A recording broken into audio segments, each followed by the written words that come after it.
बुलढाणा जिल्ह्यातील सर्वात मोठे एकाच छताखाली सर्व आधुनिक सुविधा उपलब्ध असलेले सिल्वर सिटी मल्टीस्पेशालिटी हॉस्पिटल येथे रोगनिदान शिबिराचे आयोजन संपन्न झाले। या प्रसंगी सिल्वर सिटी हॉस्पिटलचे अध्यक्ष डॉक्टर अशोक बावस्कर, माजी अध्यक्ष डॉक्टर प्रशांत कावडकर, व्यवस्थापकीय संचालक डॉक्टर पंकज मंत्री, मुख्य कार्यकारी अधिकारी डॉक्टर पराग महाजन, डॉक्टर गौरव लड्ढा, तज्ञ डॉक्टरांच्या हस्ते दीप प्रज्वलन करून धन्वंतरी पूजन करून शिबिराचे उद्घाटन करण्यात आले।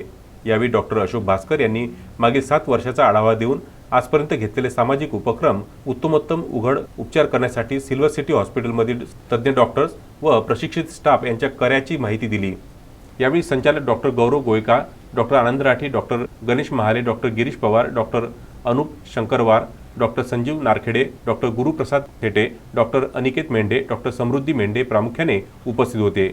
या मोफत आरोग्य तपासणी शिबिराचा लाभ बुलढाणा जिल्ह्यातील सुमारे 265 रुग्णांनी घेतला। निवडक व गरजू रुग्णांना विविध तपासण्यांमध्ये सवलत देऊन त्यांच्यावर तज्ञांद्वारे उपचार करण्यात आले। शिबिर यशस्वी करण्यासाठी हॉस्पिटलमधील सर्व डॉक्टर्स, प्रशासकीय अधिकारी, इतर कर्मचाऱ्यांनी परिश्रम घेतले। मोहम्मद फारूक, विदर्भ न्यूज, खामगाव।